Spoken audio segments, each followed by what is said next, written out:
Nokia 7.2 ஃபோனை இப்போ கிட்டத்தட்ட ஒரு வாரமாக என்னோட பிரைமரி ஃபோனாக யூஸ் பண்ணிட்டு இருக்கேன். ஸோ இந்த ஃபோன் 18,600 ரூபாய்க்கு நோக்கியா லான்ச் பண்ணியிருக்காங்க. இதில் ஸ்னாப்டிராகன் 660 சிப், ஆனால் ட்ரிபிள் கேமரா ஜைஸ் பிராண்டிங்கோட எடுத்துகிட்டு வந்திருக்காங்க. ஸோ இது ஒரு ஓவர் ப்ரைஸ்டான ஃபோனா இல்லை தாறுமாறு கேமராஸோட எடுத்துகிட்டு வந்திருக்காங்களா? நோக்கியா இங்கே என்ன பண்ணியிருக்காங்க இந்த வீடியோவில் பார்ப்போம். ஹே கைஸ், என் பேர் ஆஷ். நீங்கள் பார்த்துட்டு இருக்கிறது C4E Tech தமிழ். வீடியோ பிடிச்சிருந்துச்சுன்னா மறக்காமல் கீழே இருக்க தம்ஸ் அப் பட்டன், சப்ஸ்கிரைப், பெல் ஐகான்ஸ் இதெல்லாம் ப்ரெஸ் பண்ணுங்கள். இப்போ நம்ம வீடியோவுக்கு போவோம்.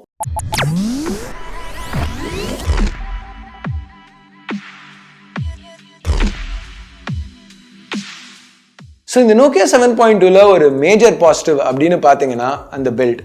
பின்னாடி உள்ள ஃப்ராஸ்டட் கிளாஸ் பேக் பார்க்குறதுக்கு நல்லா இருக்கிறது மட்டும் இல்லாமல் கையில் யூஸ் பண்ணுறதுக்கும் ஒரு நல்ல ப்ரீமியம் ஃபீல் கொடுக்குது. இதை பார்த்த உடனே நம்மளுக்கு உடனடியாக தோன்றுறது இந்த iPhone 11 Pro, பிக்சல் அந்த மாதிரி ஒரு விலை அதிகமாக உள்ள ஃபோனோட ரிலேட் பண்ணுற மாதிரி ஒரு ஃபீல் இருக்குது. ஸோ இன்னும் ஒரு ப்ரீமியமான ஃபீல் கொடுக்குது நோக்கியா 7.2க்கு. ஆனால் இந்த ஃபோனில் மெட்டல் ஃப்ரேம் கிடையாது. HMD Global இங்கே ஒரு பாலிமர் காம்போசிட் யூஸ் பண்ணியிருக்காங்க. இது பிளாஸ்டிக்கோட ஸ்ட்ரென்த் அதிகம், பட் மெட்டலோட வெயிட் கம்மி. ஆனால் மெட்டல் அளவுக்கு ப்ரீமியமான ஃபீலும் கையில் கொடுக்காது. பட் பிளாஸ்டிக்கோட பெட்டராக இருக்குது. இதில் மேட் ஃபினிஷ் இருக்குது. 8.3 mm திக்னஸ் ஓவரால். ஸோ ரொம்ப திக்காக இல்லை. பின்னாடி கேமரா பம்ப் இருக்கிறது ஒரு சின்ன நெகட்டிவ். பட் இப்போ வர எல்லா ஃபோன்ஸ்லையுமே கேமரா பம்ப் இருக்குது. ஸோ பெருசாக குறை சொல்ல முடியாது. இந்த கேமரா பம்புக்கு கீழே ஒரு ஃபிங்கர் பிரிண்ட் ஸ்கேனர் கொடுத்துருக்காங்க. இதோட பொசிஷனிங் நல்லா இருக்குது. இது ஈஸியாக ஃபீல் பண்ணி கண்டுபிடிக்க முடியுது. நல்லா தான் ஒர்க் ஆச்சு. ரொம்ப ஃபாஸ்ட்டுன்னு சொல்ல முடியாது, பட் ஃபாஸ்ட்டாக தான் இருந்தது. நோக்கியா 7.2ஓட வெயிட் 180 கிராம். ஸோ வெயிட் மேனேஜபிளாக இருக்குது. பட் டைமென்ஷன்ஸை வச்சு பார்க்கல இது சிங்கிள் ஹேண்ட் யூஸ்க்கு ரொம்ப கம்ஃபர்டபுள் கிடையாது. ப்ளஸ் இங்கே இந்த ஃப்ராஸ்டட் கிளாஸ் பேக் இருக்கிறதுனால ஈஸியாக வழுக்குது. HMD Global இங்கே ஒரு கேஸ் கூட பாக்ஸில் இன்க்ளூட் பண்ணல. ஆனால் இந்த பேக் ஸ்க்ராச்சஸ், ஃபிங்கர் பிரிண்ட்ஸ்க்கு ரொம்பவே ரெசிஸ்டண்ட்டாக இருக்குது. ஏன்னா இங்கே கொரில்லா கிளாஸ் 3 கொடுத்துருக்காங்க, பின்னாடி முன்னாடி ரெண்டுமே. இன்னொரு விஷயம் எனக்கு இந்த ஃபோனில் ரொம்ப பிடிச்சிருந்தது, சைடில் உள்ள இந்த பவர் பட்டன். இங்கே ரைட்டில் பவர் பட்டன் கொடுத்துருக்காங்க. இந்த பவர் பட்டனுக்குள்ளே ஒரு நோட்டிஃபிகேஷன் LED பில்ட்இன் பண்ணியிருக்காங்க. ஸோ இது பார்க்குறதுக்கு நல்லா இருக்குது. ப்ளஸ் இந்த பட்டன் மேலே உள்ள இந்த வால்யூம் ராக்கர்ஸ் இது ரெண்டுமே நல்லா கிளிக்கியாக டாக்டைலாக இருக்குது. அதுக்கு மேலே headphone jack plus secondary noise cancelling microphone இருக்குது. இந்த ஹெட்ஃபோன் ஜாக்லேருந்து வர ஆடியோ அவுட்புட் ஓகேன்னு சொல்லலாம். இப்போ லெஃப்டில் ஒரு கூகுள் அசிஸ்டன்ட் பட்டன் இருக்குது. இது கொஞ்சம் ஆக்சிடென்டலாக அடிக்கடி ப்ரெஸ் பண்ணேன். பட் ரொம்ப டிஸ்டர்பன்ஸாலாம் இல்லை. ஆஃப் பண்ணுற அளவுக்கு டிஸ்டர்பன்ஸாக இல்லை. யூஸ் பண்ணேன், யூஸ்ஃபுல்லாக தான் இருந்துச்சு. இதை ரீமேப் பண்ணுறதுக்கு ஆப்ஷன் கொடுத்துருந்தாங்கன்னா நல்லா இருந்திருக்கும். பட் அந்த ஆப்ஷன் இல்லை. ஆஃப் பண்ணுறதுக்கு ஆப்ஷன் இருக்குது வேணும்னா. இப்போ கீழே ஒரு primary mic, speaker, USB Type-C port இருக்குது. அந்த ஸ்பீக்கரோட அவுட்புட் நல்லா லவுடாக கிளியராக இருக்குது. இப்போ Type-C போர்ட்டில் உள்ள சார்ஜிங் ஸ்பீட் தான் கொஞ்சம் ஒரு நெகட்டிவ். இப்போ பாக்ஸில் 10 வாட் சார்ஜர் தான் கொடுக்குறாங்க. அதுவே இந்த ப்ரைஸ்க்கு தப்பு. இங்கே குவிக் சார்ஜ் சப்போர்ட்டே இந்த ஃபோனில் கிடையாது. ஸோ நம்மளே ஒரு 18 வாட் சார்ஜர் வாங்கினாலும் இது 10 வாட் ஸ்பீடில் தான் சார்ஜ் ஆகும். டெக்னிக்கலாக இந்த சிப்பால் 18 வாட் ஸ்பீட் சப்போர்ட் பண்ண முடியும். 660ஆல் குவிக் சார்ஜ் 3 சப்போர்ட் பண்ண முடியும். ஆனால் அதுக்கு லைசன்சிங் HMD Global வாங்கணும். அது அவங்க வாங்கலை. ஸோ இங்கே 3500 mAh பேட்டரி இருக்குது. இதை நம்ம அரை மணி நேரம் சார்ஜ் பண்ணால் 0 to 30 தான் போகும். ஸோ இங்கே கொஞ்சம் கம்பேரிசன் கொடுக்கணுன்னா இப்போ லேட்டஸ்ட் OnePlus 7T எடுத்துக்கிட்டிங்கன்னா அதில் உள்ள 3800 mAh பேட்டரியை 0 to 70 வெறும் 30 நிமிஷத்தில் அதால் சார்ஜ் பண்ண முடியும். ஸோ எஸ், அது இன்னும் ரேட் அதிகமான ஃபோன். பட் இன்னைக்குள்ள சார்ஜ் ஸ்பீட்ஸ்க்காக சொல்கிறேன். ஸோ இது ரொம்ப ஸ்லோவாக தான் சார்ஜ் ஆகும். ப்ளஸ் இதை அடிக்கடி சார்ஜ் பண்ண வேண்டி இருக்கும். அட்லீஸ்ட் வாரத்தில் ஒரு நாள் 2 நாளாவது 2 தடவை சார்ஜ் பண்ண வேண்டியிருக்கும் ஒரு நாளைக்கு. இப்போ நான் டெஸ்ட் பண்ண ஒரு வாரத்தில் இப்போ எனக்கு மோஸ்ட்டாக எல்லா நாளுமே என்னால் ஒரு சிங்கிள் சார்ஜில் ஓட்ட முடிஞ்சது. ஒரு நாள் ஃபுல்லாக லைட் யூஸில் ஓட்டிடலாம், பிரச்சனை கிடையாது. பட் சில நாள் இப்போ கேம்ஸ் டெஸ்ட் பண்ணலையும் சரி, இல்லை இப்போ கேமராஸ் நான் கொஞ்சம் இன்டென்ஸாக டெஸ்ட் பண்ணலையும் சரி, அந்த மாதிரி நாள்லாம் சாயந்தரம் ஆகையில் பேட்ரி காலி ஆகிடுச்சு. ஸோ திருப்பி சார்ஜ் பண்ண வேண்டி இருந்துச்சு. ஸோ டெய்லி கண்டிப்பாக ஒரு நாள் ஃபுல்லாக பேட்ரி சிங்கிள் சார்ஜில் தாங்கிடும்னு சொல்ல முடியாது. ஸோ இப்போ ஃப்ரண்ட்டில் 6.3 inch IPS பேனல் கொடுத்துருக்காங்க. இங்கே நாட்ச் 7.1ஓட சின்னதாக இருக்குது. ஏன்னா இந்த தடவை வெறும் செல்ஃபி கேமரா மட்டும்தான் நாட்சில் இருக்குது. ஸோ இந்த செல்ஃபி கேமரா தான் ஃபேஸ் அன்லாக்கு யூஸ் பண்ணுறாங்க. ஃபேஸ் அன்லாக் ரொம்ப நல்லா தான் ஒர்க் ஆகலை, நிறைய தடவை ஃபெயில் ஆச்சு. ஸோ மோஸ்ட்டாக ஃபிங்கர் பிரிண்ட் ஸ்கேனர் இல்லைனா பேட்டர்ன் அன்லாக் கூட யூஸ் பண்ணேன். ஸோ இப்போ டிஸ்பிளேக்கு திருப்பி வருவோம். இங்கே ரெசல்யூஷன் ஃபுல் ஹெச்டி ப்ளஸ். இந்த டிஸ்பிளேல HDR10 அப்புறம் வைட் L1 சப்போர்ட் இருக்குது. வைட் L1 இருக்கிறதுனால HD ஸ்ட்ரீமிங் நெட்ஃப்ளிக்ஸ் அமேசான் ப்ரைமில் அதெல்லாம் பண்ண முடிஞ்சுது, எந்த பிரச்சனையும் இல்லை. ஆனால் HDR10 சப்போர்ட் இருக்குன்னு சொல்கிறாங்க. பட் நெட்ஃப்ளிக்ஸ்லேயும் சரி யூடியூப்பில் கூட என்னால் HDR வீடியோஸ் ப்ளே பண்ண முடியல. ஸோ அது ஒரு என்ன பண்ணியிருக்காங்கன்னு தெரியல. என்ன ட்ரை பண்ணாலும் HDR வீடியோஸ் ப்ளேயே ஆகலை. இங்கே ஒரு பியூர் டிஸ்பிளே செட்டிங் கொடுத்துருக்காங்க. ஸோ இதை யூஸ் பண்ணி SDR வீடியோஸையே HDR-ஆக மாற்ற முடியும், அப்படி அப்ஸ்கேல் ஆட்டோமேட்டிக்காக பண்ணும் அப்படின்னு சொல்கிறாங்க. இங்கே பார்த்த வரைக்கும் ஓரளவுக்கு நல்லா பண்ண மாதிரி தான் தெரியுது. கலர்ஸ் நல்லா விவிடாக இருந்துச்சு. டிஸ்பிளே ஓரளவுக்கு நல்ல ரேஞ்ச் எக்ஸிபிட் பண்ணிச்சு. வியூயிங் ஆங்கிள்ஸ் எதுவும் குறை சொல்லிக்கிற மாதிரி இல்லை. பேனல் நல்லா பிரைட்டாக இருந்துச்சு. இங்கே இது IPS பேனலாக இருந்தாலும் HMD குளோபல் ஒரு ஆம்பியன்ட் டிஸ்பிளே ஆப்ஷன் கொடுத்துருக்காங்க. தேவைன்னா அதை யூஸ் பண்ணிக்கலாம். ஸோ இப்போ உள்ள சிப் வந்து ஓகே இங்கெல்லாம் வந்து கொஞ்சம் காம்ப்ரமைஸ் பண்ணியிருக்காங்க. ஸோ உள்ள சிப்லேயாவது ஏதாவது பெருசாக அப்கிரேட் கொடுத்துருக்காங்களா அப்படின்னு பார்த்தா அப்படி எதுவும் பண்ணல.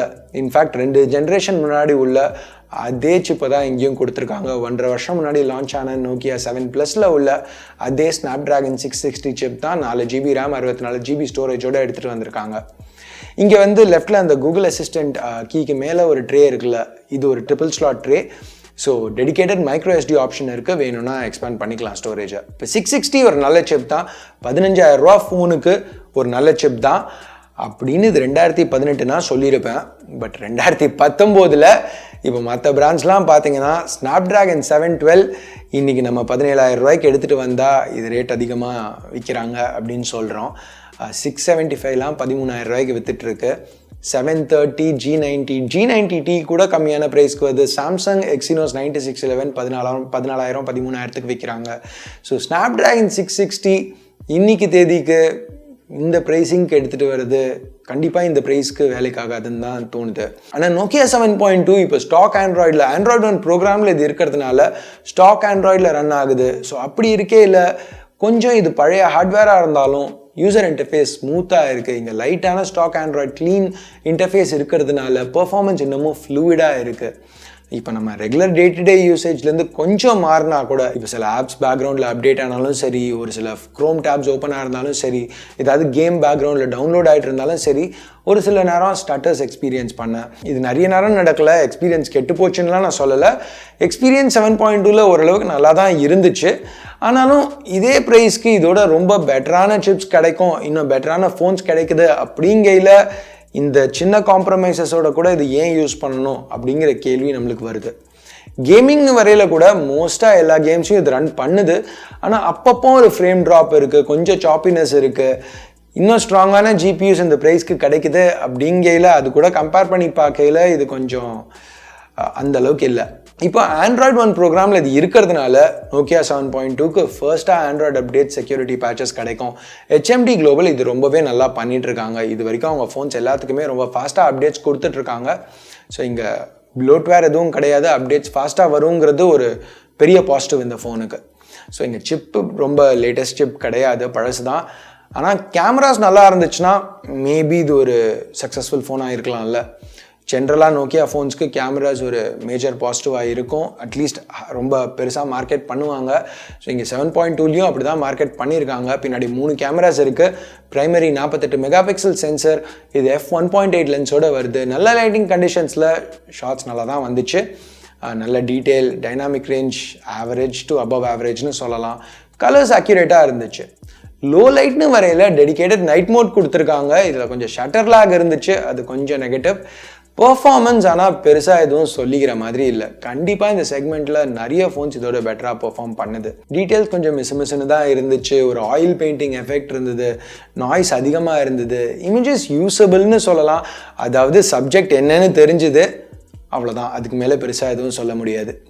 8 megapixel f2.2 ultra wide camera இருக்குது. இதில் எடுத்த இமேஜஸ் வந்து கொஞ்சம் சாஃப்டாக இருந்தது. டைனாமிக் ரேஞ்சுன்னு வரையில் இந்த கேமராவில் பெருசாக இல்லை. 3வது கேமரா ஒரு 5 மெகாபிக்சல் டெப்த் சென்சர், இது ரொம்ப நல்லா பெர்ஃபார்ம் பண்ணுச்சு. இதில் போர்ட்ரேட் எஃபெக்ட் ஷாட்ஸ் எல்லாமே நல்லா தான் வந்துச்சு. இங்கே பின்னாடி ஜைஸ் பிராண்டிங் கொடுத்துருக்காங்கல்ல, அது ஏன் இங்கே இருக்குன்னா சில ஜைஸ் லென்சஸில் ஒரு மாதிரி போக்கா எஃபெக்ட்ஸ், அதாவது ஒரு ஸ்டைலில் வந்து பேக்ரவுண்ட் பிளர் வரும். அந்த மாதிரி பேக்ரவுண்ட் பிளர் இதை யூஸ் பண்ணி எடுத்துகிட்டு வர முடியும், சாஃப்ட்வேர்னால எடுத்துகிட்டு வராங்க. இங்கே எட்ஜ் டிடக்ஷன் அந்த சப்ஜெக்ட் செப்பரேஷன் ரொம்பவே கரெக்டாக பண்ணியிருக்காங்க.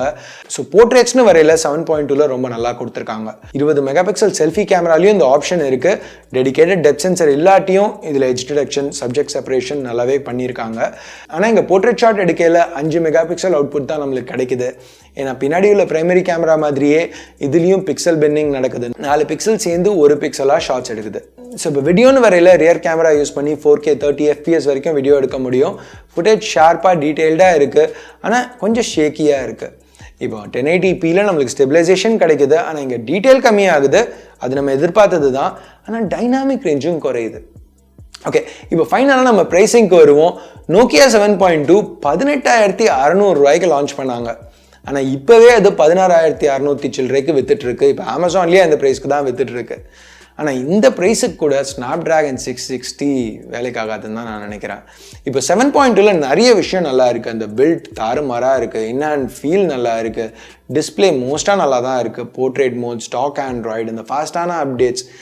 ஆனாலும் இன்னைக்கு தேதிக்கு இவ்வளோ ஆப்ஷன்ஸ் அவைலபிளாக இருக்கையில் அந்த ஸ்னாப்ட்ராகன் 660 ஃபாஸ்ட் சார்ஜ் இல்லை, கேமராஸ் ஓரளவுக்கு தான் இருக்குது, பேட்ரி லைஃப் வீக்காக இருக்குது, நிறைய காம்ப்ரமைசஸ் இந்த ஃபோனில் இருக்குது.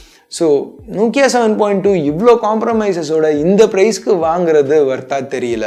ஸோ ஒன்று, உங்களுக்கு கண்டிப்பாக நோக்கியா ஃபோனே வாங்கணும் அப்படின்னு இருந்தீங்கன்னா, இல்லை ரொம்ப நல்ல டீல் கிடைக்குது, ப்ரைஸ் ரொம்பவே கட் பண்ணிட்டாங்க, ஜென்ரலாக நோக்கியா ஃபோன்ஸ் ப்ரைஸ் கட் பண்ணுவாங்க, ஸோ நல்லா ப்ரைஸ் கட் பண்ணிட்டாங்க, இது ஒரு 9,000 கிடைக்குது இல்லை 10,000 கிடைக்குது, அந்தளவுக்கு ப்ரைஸ் கட் பண்ணிட்டாங்க, இல்லை ஏதாவது ஆஃபரில் கிடைக்குது அப்படின்னா மேபி கன்சிடர் பண்ணலாம்.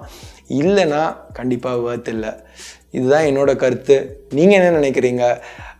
HMD குளோபல் இன்னும் காம்படிட்டிவாக அதை ப்ரைஸ் பண்ணியிருக்கணும்னு நினைக்கிறீங்களா, இல்லைனா உள்ள வேறு ஏதாவது சிப் கொடுத்துருக்கணும்னு நினைக்கிறீங்களா? நீங்கள் என்ன நினைக்கிறீங்க? கீழே உள்ள கமெண்ட் செக்ஷனில் சொல்லுங்கள்.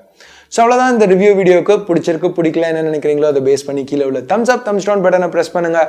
சப்ஸ்கிரைப் பண்ணலன்னா சப்ஸ்கிரைப் பட்டன், ஏற்கனவே சப்ஸ்கிரைப் பண்ணியிருந்தீங்கன்னா பக்கத்தில் உள்ள பெல் ஐக்கான் இதெல்லாம் ப்ரெஸ் பண்ணுங்கள். அப்போ தான் நான் போடுற வீடியோஸை நீங்கள் மிஸ் பண்ணாமல் பார்க்க முடியும். ஸோ அடுத்த வீடியோவில் உங்களை திருப்பி சந்திக்கிற வரைக்கும் என் பேர் ஆஷ். நீங்கள் பார்த்துட்டு இருக்கிறது C4 Tech Tamil. Have a nice day. Bye.